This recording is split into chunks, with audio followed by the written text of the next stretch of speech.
എല്ലാവർക്കും ഇന്നത്തെ പുതിയ വീഡിയോയിലേക്ക് സ്വാഗതം. ഇന്ന് ഞാൻ ക്രെഡിറ്റ് കാർഡിനെ കുറിച്ചുള്ള വീഡിയോ ആയിട്ടാണ് വന്നിരിക്കുന്നത്. ക്രെഡിറ്റ് കാർഡിനെ കുറിച്ച് വീഡിയോ ഉണ്ടാക്കാനുള്ള പ്രധാന കാരണം എന്ന് പറയുന്നത് ക്രെഡിറ്റ് കാർഡ് ഒരു നല്ലൊരു ഉപകരണമാണ്, നമ്മളെ ഫിനാൻഷ്യലി ഇൻഡിപെൻഡൻ്റ് ആക്കാൻ സഹായിക്കുന്നത്.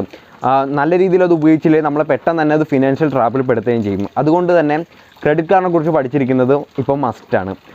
ക്രെഡിറ്റ് കാർഡിൻ്റെ ഏറ്റവും പ്രധാനപ്പെട്ട ഗുണം എന്താണെന്ന് വെച്ച് കഴിഞ്ഞാൽ നമുക്ക് ഏറ്റവും കുറവ് 15 ദിവസവും ഏറ്റവും മാക്സിമം ആയിട്ട് 50 ദിവസം വരെ നമുക്ക് ഇൻട്രസ്റ്റ് ഫ്രീ എന്ന് വെച്ചാൽ 1 രൂപ പോലും ഇൻട്രസ്റ്റ് ഇല്ലാത്ത ലോൺ കിട്ടുമെന്നുള്ളതാണ് ക്രെഡിറ്റ് കാർഡിൻ്റെ ഏറ്റവും നല്ല കാര്യം. ഈ ക്രെഡിറ്റ് കാർഡിനെ എപ്പോഴാണ് പ്രശ്നക്കാരനാക്കുന്നതെന്ന് പറയുന്നത് നമ്മളുടെ ഉത്തരവാദിത്തം ഇല്ലായ്മയാണ് ക്രെഡിറ്റ് കാർഡിനെ പ്രശ്നക്കാരനാക്കുന്നത്. ഇനി ഞാനിപ്പോൾ പറയാൻ പോകുന്ന കാര്യങ്ങളിലൊക്കെ ഇല്ല, നമ്പരൊക്കെ പറയും. ഇപ്പോൾ ഡേറ്റിൻ്റെ നമ്പർ, ഇൻട്രസ്റ്റിൻ്റെ നമ്പർ, അതുപോലെ തന്നെ ചാർജസിൻ്റെ നമ്പർ. അപ്പോൾ ഞാനൊരു കോമൺ ആയിട്ടുള്ള നമ്പറായിരിക്കും പറയാൻ പോകുന്നത്. ബാങ്കുകളും ക്രെഡിറ്റ് കാർഡിൻ്റെ ഏജൻസി അനുസരിച്ച് പുറകോട്ടും ഇച്ചിരി ഫ്രണ്ടിലോട്ടും വരാം, എന്നാലും ഒരു ആവറേജ് നമ്പറായിരിക്കും ഞാൻ പറയുന്നത്. നമുക്ക് ജസ്റ്റ് ഒന്ന് ഡെബിറ്റ് കാർഡ് എന്താണെന്ന് നോക്കാം. ഡെബിറ്റ് കാർഡ് എന്ന് പറയാൻ നേരത്ത് നമ്മളുടെ ബാങ്ക് അക്കൗണ്ടിലെ ക്യാഷും അതുപോലെ തന്നെ നമ്മുടെ ഈ ഡെബിറ്റ് കാർഡും തമ്മിൽ ലിങ്ക് ചെയ്തിരിക്കും. അപ്പോൾ ഈ ലിങ്ക് ചെയ്യാൻ നേരത്ത് നമുക്ക് ആവശ്യാനുസരണം നമുക്ക് ഈ ക്യാഷ് നമുക്ക് വിഡ്രോ ചെയ്യാൻ പറ്റും ഡെബിറ്റ് കാർഡ് ഉപയോഗിച്ചുകൊണ്ട്. ഇപ്പോൾ ഡെബിറ്റ് കാർഡിൻ്റെ ഒരു പ്രശ്നം എന്താണെന്ന് വെച്ച് കഴിഞ്ഞാൽ നമ്മളുടെ ഇപ്പോൾ നമുക്കൊരു പെട്ടെന്നൊരു എമർജൻസി വന്ന് നമ്മളുടെ അക്കൗണ്ടിൽ ക്യാഷ് ഇല്ല, എന്ത് ചെയ്യും? അവിടെയാണ് നമുക്ക് ക്രെഡിറ്റ് കാർഡ് ഉപകാരപ്പെടുന്നത്. നമുക്ക് ക്രെഡിറ്റ് കാർഡിൽ കുറച്ച് ടേംസ് ഉണ്ട്, അതാദ്യം ഒന്ന് നോക്കാം. ആദ്യം നമുക്ക് ക്രെഡിറ്റ് സ്കോർ എന്താണെന്ന് നോക്കാം. ഇപ്പോൾ നിങ്ങൾക്ക് എന്തെങ്കിലും അത്യാവശ്യം കാരണം നിങ്ങൾ ഒരു ബാങ്കിൽ അല്ലെങ്കിൽ ഏജൻസിയിൽ ലോണിന് വേണ്ടി അപ്ലൈ ചെയ്യുമെന്ന് ഓർത്തോ, ആദ്യം അവർ നോക്കാൻ പോകുന്നത് നിങ്ങളുടെ ക്രെഡിറ്റ് സ്കോർ എന്താണെന്നാണ്.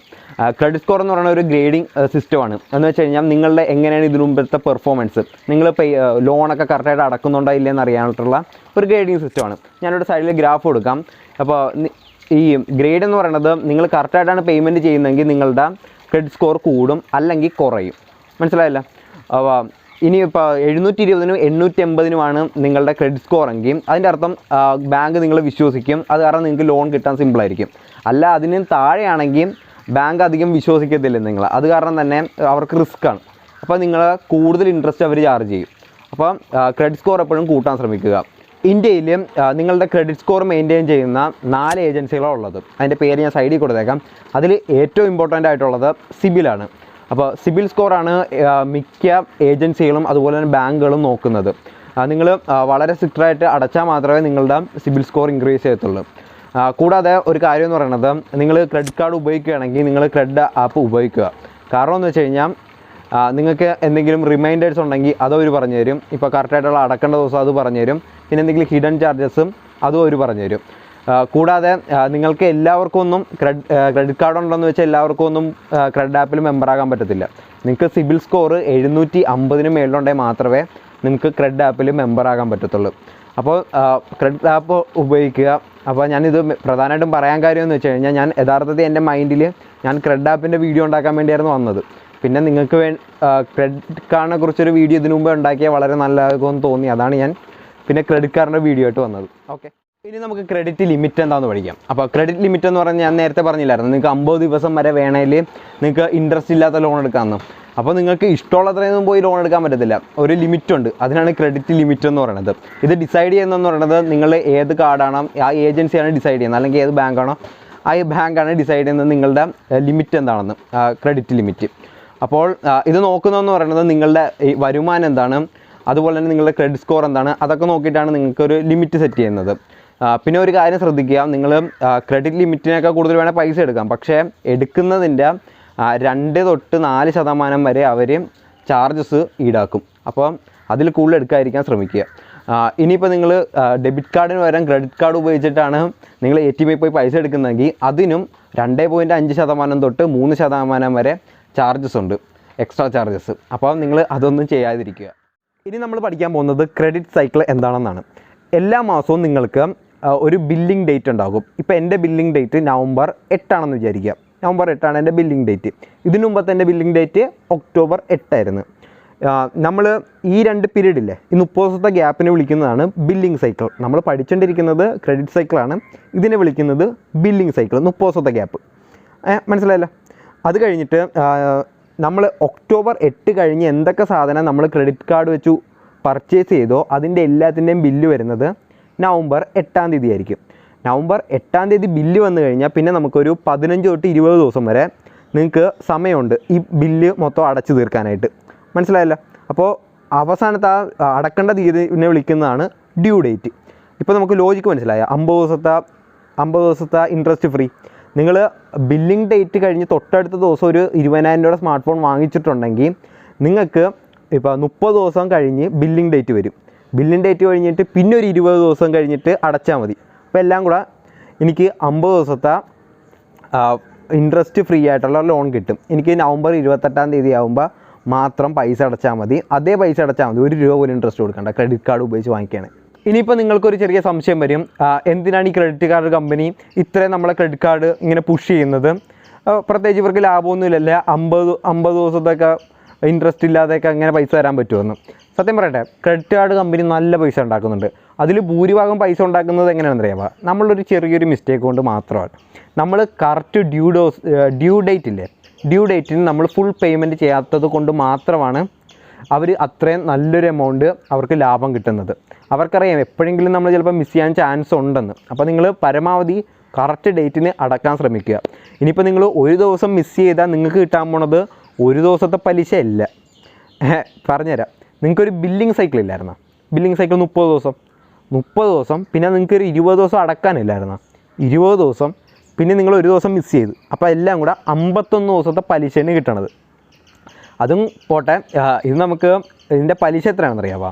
മാസം 3%. ഞാനിതിൻ്റെ സൈഡിൽ മൊത്തമായിട്ട് കൊടുത്തേക്കാം, ഇതിൻ്റെ എല്ലാ ബാങ്കിൻ്റെയും ക്രെഡിറ്റ് കാർഡിൻ്റെയും പലിശ എത്രയാണെന്ന്. അപ്പോൾ നിങ്ങൾക്കൊരു ആവറേജ് വർഷത്തിൽ 35 തൊട്ട് 40% വരെയാണ് നിങ്ങൾക്ക് ക്രെഡിറ്റ് കാർഡിൻ്റെ പലിശ എന്ന് പറയുന്നത്, നിങ്ങൾ കറക്റ്റായിട്ട് പേയ്മെൻറ്റ് ചെയ്തില്ലെങ്കിൽ.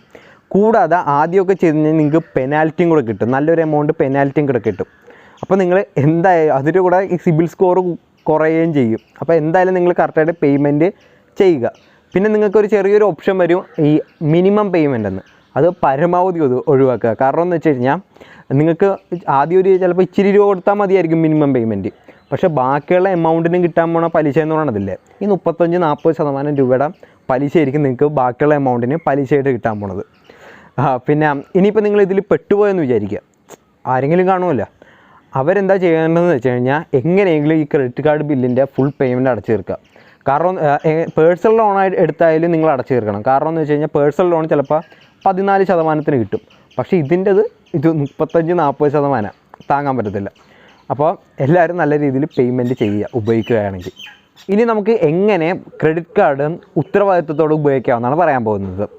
ആദ്യത്തെ കാര്യം എന്ന് പറയുന്നത്, നിങ്ങളുടെ കയ്യിൽ ഒതുങ്ങാത്ത സാധനം വാങ്ങാൻ വേണ്ടി ക്രെഡിറ്റ് കാർഡ് ഉപയോഗിക്കാതിരിക്കുക. ഇപ്പോൾ രണ്ടാമത്തെ കാര്യം എന്ന് പറയുന്നത്, ഇപ്പോൾ EMI ഉപയോഗിച്ച് ഇപ്പോൾ 0% EMI എന്നൊക്കെ പറഞ്ഞു വരത്തില്ലേ, അതിനു വേണ്ടിയും നിങ്ങൾ ക്രെഡിറ്റ് കാർഡ് ഉപയോഗിക്കരുത്. 0% EMI എന്ന് പറയുന്ന സാധനം എന്ന് പറയുന്നത് വെറുതെ ഒരു മാർക്കറ്റിംഗ് ഗിമ്മിക്ക് മാത്രമാണ്.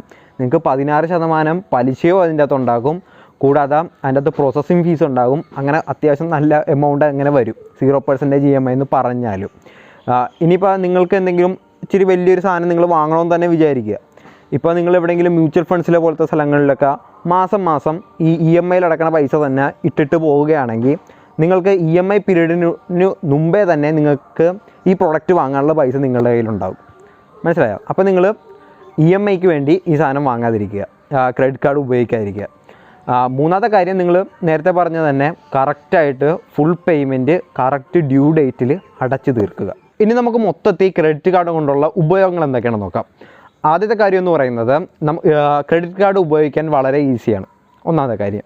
രണ്ടാമത്തെ കാര്യം ഞാൻ നേരത്തെ പറഞ്ഞതാണ്, 50 ദിവസത്തെ ഇൻട്രസ്റ്റ് ഫ്രീ ആയിട്ടുള്ള ലോൺ കിട്ടുന്നുണ്ട്.